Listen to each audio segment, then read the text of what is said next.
اللہ سے جڑنے کے لیے نماز ہے کہ نماز پہلی امتوں کو 2 نماز ہیں، ہمیں 5۔ پہلی امتوں کی مسجد کوئی نہیں، ہماری مسجد۔ پہلی امتوں کی اذان کوئی نہیں، ہمیں اذان ملی۔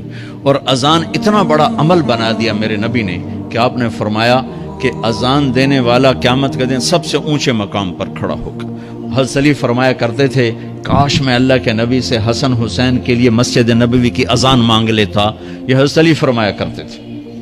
اور جنگ قادسیہ میں مؤذن زخمی ہو گیا تو اذان دینے کے شوق میں سردار آپس میں الجھ گئے، کہتا میں دوں گا، کہتا میں دوں گا۔ پھر قرہ اندازی ہوئی، جس کا نام نکلا اس نے اذان دی۔ حضرت عمر فرمایا کرتے تھے اگر میں امیر المومنین نہ ہوتا، اگر میں خلیفہ وقت نہ ہوتا تو میں مسجد نبوی کا مؤذن بننا پسند کرتا۔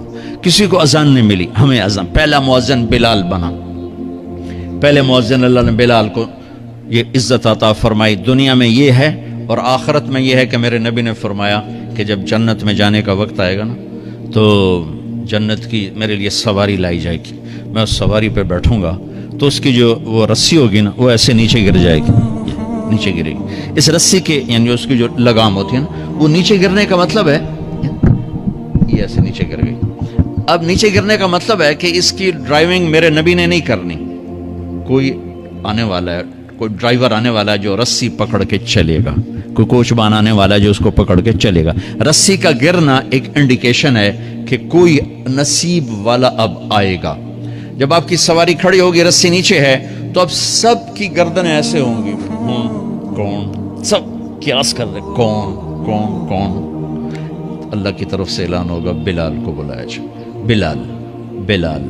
تو بلال آپ کی سواری کی لگام پکڑیں گے اور آپ نے فرمایا کہ سب سے پہلے میں جنت میں جاؤں گا اور بلال میرے ساتھ ہوگا، میری سواری کی لگام پکڑے ہو جائے گا۔ تو ہمیں اذان ملی، کسی امت کو اذان نہیں ملی۔ ہمیں 5 نمازیں ملی، کسی امت کو نمازیں نہیں۔ 2 نمازیں، ایک فجر کی 2 رکعت، عصر کی 2 رکعت۔ باجماعت نہیں، ان کو اپنی کتاب یاد نہیں، ہمیں قرآن یاد ہے۔ میرے مدرسے میں ایک بچہ اب ماشاءاللہ امریکہ میں وہ پڑھا رہا ہے، اس نے 30 دن میں قرآن یاد کیا۔ صبح یاد کرتا تھا، شام کو تراویح میں سناتا تھا۔ میرے مدرسے کا بچہ ہے، صبح بیٹھ کے مغرب تک پورا ہے سپارہ یاد کر کے اور عشاء کو تراویح میں سنا دیتا تھا۔ اللہ نے ہمیں ایسا قرآن دے دیا کہ 1 مہینے میں بھی یاد ہو جاتا ہے۔ 3 دن میں بھی ایک بزرگ نے یاد کیا، 3 دن میں قرآن یاد کیا۔ اللہ نے ہمیں قرآن کی دولت عطا فرمائی، پڑھنے کے لیے 5 نمازیں عطا فرمائی، تہجد کی نماز عطا فرمائی، اوابین کی نماز دی، اشراق کی نماز دی، چاشت کی نماز دی۔ نماز کے کتنے دروازے کھول دیے۔ اور میرے نبی کی آخری نصیحت تھی میری امت نماز نہ چھوڑنا، نماز نہ چھوڑنا، نماز نہ چھوڑنا۔ اور اس 14 صدی میں کوئی موقع ہے نماز چھوڑنے کا تو وہ میرے نبی کے نواسے کی کربلا کا ہے کہ جب ظلم بھی انتہا پر تھا اور مظلوم بھی اپنی آخری حدوں پر تھا، اور کائنات نے نہ ایسا ظلم دیکھا، نہ ایسے مظلوم دیکھے، نہ ایسی پاکیزہ ہستیاں دیکھی، نہ ایسے درندے دیکھے۔ تو سورج ڈھلا، نماز کا وقت ہوا ہے، تو آپ نے سبحان اللہ، آپ نے زہیر سے فرمایا کہ شمر سے کہو نماز پڑھنے دے۔ نماز پڑھنی ہے، امت کو پیغام دینا ہے کہ یہ کسی حال میں چھوڑنے کا کام نہیں ہے۔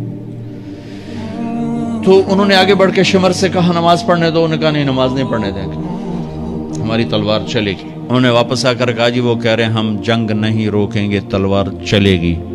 تو پھر یہ نہیں فرمایا اچھا چلو ٹھیک ہے سر دیو، فرمایا اچھا آدھے نماز پڑھو آدھے جنگ کرو۔ آدھوں نے نماز پڑھی، آدھوں نے جنگ کی۔ پھر انہوں نے جنگ کی اور پہلوں نے نماز پڑھی، اور عصر سے پہلے سب کے سر کٹ کے نیزوں پہ چڑھ گئے۔ یہ وہ ہستیاں ہیں جن کو میرے نبی نے کہا میری آنکھوں کی ٹھنڈک حسن حسین، میرے جگر کے ٹکڑے، میرے جنت کے پھول، پتہ نہیں کیا کیا تشبیہات دی ہیں میرے نبی نے۔ اب جنت کے نوجوانوں کے سردار حسن اور حسین، اور پھر نماز نہیں چھوڑی۔ ان کو جنت کی بشارت تو ماں کے دودھ پیتے مل گئی تھی، کربلا کی وجہ سے نہیں ملی سرداری ان کو، وہ تو ان کے سر کا صحرا ہے الگ۔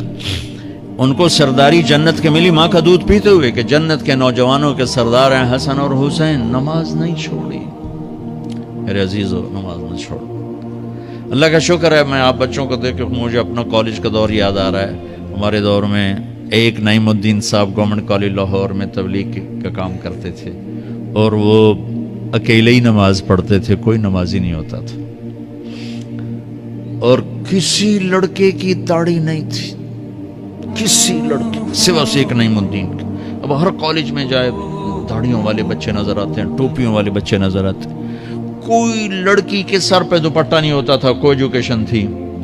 اب لمز جیسی یونیورسٹی میں بھی لڑکیاں پورے برقعے میں ہوتی ہیں، حجاب میں ہوتی ہیں، نقاب میں ہوتی ہیں۔ جہاں برائی کا گراف اوپر گیا تو نیکی کا بھی اوپر گیا، جہاں برائی کا لیول اگر بڑھا ہے تو نیکی کا لیول بھی بڑا ہے۔ اتنا بڑا میری نسل کا مجمع اللہ کی بات سن رہا ہے، یہ اس دور میں کوئی تصور نہیں کر سکتا۔